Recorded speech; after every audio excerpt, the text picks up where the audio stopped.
Hello and welcome back. Today's video is going to be an update for my Project 100 Uses project pan. I was inspired to create this project based on Too Much Tosh's 100 Club. I will link her in the description box.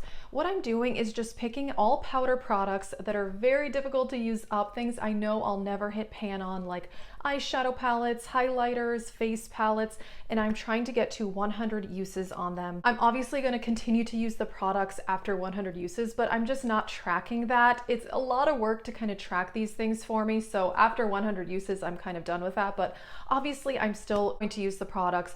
In the last update for this project, I did tell you guys how I keep track of my usage because a lot of people were wondering, so I will link that video in the description box if you do want to see that. I did recently announce that I am not doing pan that palette anymore because I don't feel the need to hit pan on eyeshadows, but I am continuing all my other project pans, including this one, and I have a few other usage only projects, and then I'm also doing separate project pans where I'm trying to use up face products and lip products, so those definitely are continuing. So if you want to see more, check out my project pan playlist. I did get to 100 uses on 2 items in this update, and let's get into it. I don't update on every item that I'm tracking usage on in each update. I just kind of switch it around. Otherwise the video would be way too long because there's probably 30 to 40 things that I'm tracking overall. Start with the Safari palette, and I have used this 73 times. I really do like this palette. I think it is great. I've talked about it a lot on my channel. I love Natasha Denona in general, and I always mention that if on one day I just use one eyeshadow, let's say on my lower lash line, that does count as one use. And if another day I do a whole look with 5 or 6 eyeshadows, that is still just one use. So yes, I have used this one 73 times. Next up, we have the Juvia's Magic Palette, and I have used this one 25 times. I really do love this one. I recently ranked all of my Juvia's palettes if you did not see that. This one is fantastic. I really like it, and yes, I have used this one 25 times. I am tracking a lot of my favorite products and some higher end, more expensive products, because those are the ones I really want to get my money's worth, the things that are definitely my top favorites and the things that I paid more money for. So I am keeping track of quite a few of my Natasha Denona palettes. Not every single one, but a lot of them. So next up we have the Glam Palette. I've used this one 19 times. I really do love this one. This is one of the last palettes I bought at the end of 2020 before starting my low buy. And I gotta say, I'm really happy that I bought this one. It is so good.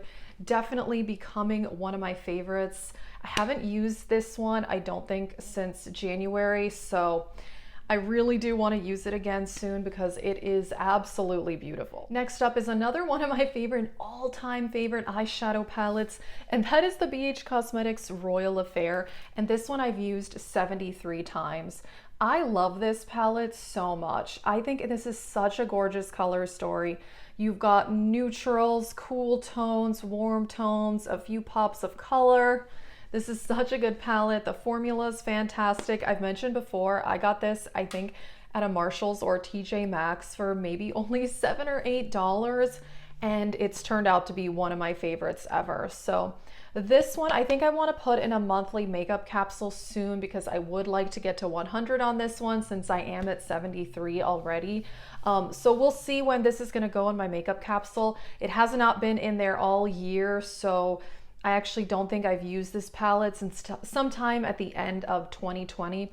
I have loved doing the makeup capsule to really rotate through my collection, and yeah, I really want to put this in there soon because I love this one. I'm only updating on one face palette in this update, and that is the Anastasia Sugar Glow Kit. I've used this 76 times, and I mean, it's kind of crazy because it barely looks like it. This is a really intense highlighter formula, and they are really tightly pressed. They are not powdery at all. The shade that I've used the most is Starburst. Although sometimes when I use this palette, I do tend to layer 2 different colors together. And sometimes I do use this on the inner corner, so that's a really small amount of product, but I do still count that as a use when I do use it that way.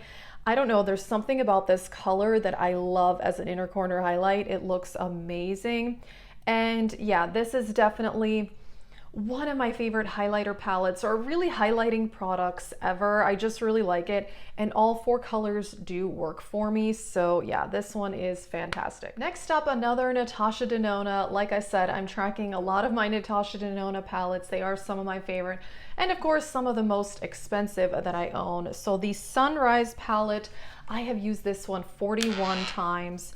And I do like this one. I have said before, it's definitely not my favorite formula-wise from Natasha Denona. A few of the shades are just not quite as good, but it's a really good palette and it's really beautiful. I do love this color story.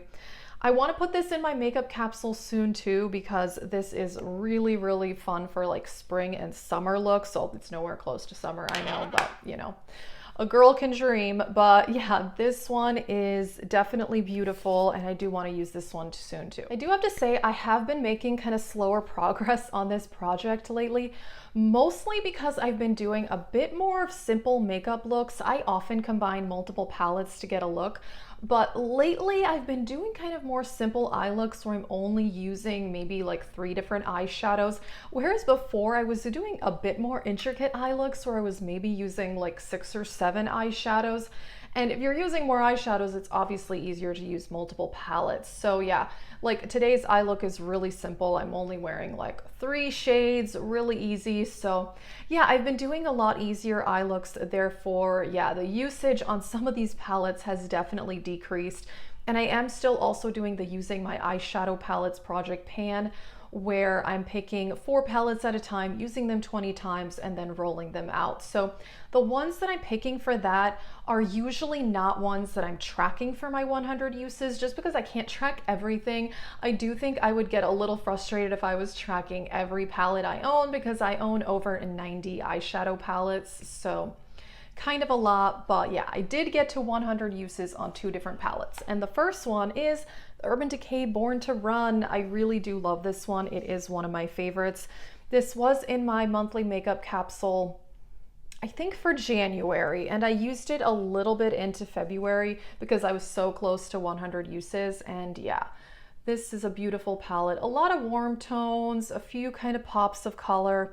I think this is a really, really good formula. So yeah, I have used this over 100 times. Obviously I do have pan on this one shade, but the rest I kind of like used evenly through the palette. And this is actually quite a pigmented palette, so I definitely do not need to be heavy-handed with this. But yeah, this is still one of my favorite palettes in my whole collection. Alrighty, and then the other one is the Carity 21 Matte palette. This is one of the older palettes in my collection.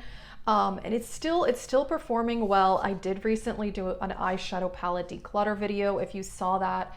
And I did discover that I had 2 palettes, or 3 palettes actually, that were just performing really not very good compared to when I got them. So I'm really trying to keep an eye on my older eyeshadow palettes and older products in general. But yeah, this one is still really good. This is a drier formula to begin with. It's not the creamiest formula, but it actually blends really well, especially because these are bright colors. And I actually like that they're a bit more subtle. So yeah, I have used this one over 100 times. I mean, obviously there's a lot of colors in this palette, and when I do use it, I often just reach for 1 or 2 shades, because this is usually a companion palette for me where, you know, if I'm doing a colorful look and I need a matte but that I don't have in another palette, this is usually the palette that I go to. This does also have these 2 lighter shades here that I really like for setting down my eyeshadow primer or as a brow bone highlight. So I have definitely used those a lot. But yeah, I mean, the rest of the palette I've kind of used evenly. But yeah, this is one where when I do use it, I usually only use 1 or 2 shades. I very rarely will do an entire look with this palette. That is it for this update. I am really happy though that I did get to 100 uses on 2 more palettes. Overall though, my progress on this is slowing down a little bit, just because yeah, I've been doing more simple eye looks, although it's been kind of nice. I've just been trying to spend a little less time doing my makeup. That's really the only reason that I've been doing that. So I've been trying to do a bit more simple makeup looks. And I have enjoyed it, but yeah, we'll see. If you want to see more project pans, check out my project pan playlist. Check out Too Much Tosh, because she was the one that inspired me to do this project. And that is it for this video. Thank you so much for watching, and have a great day.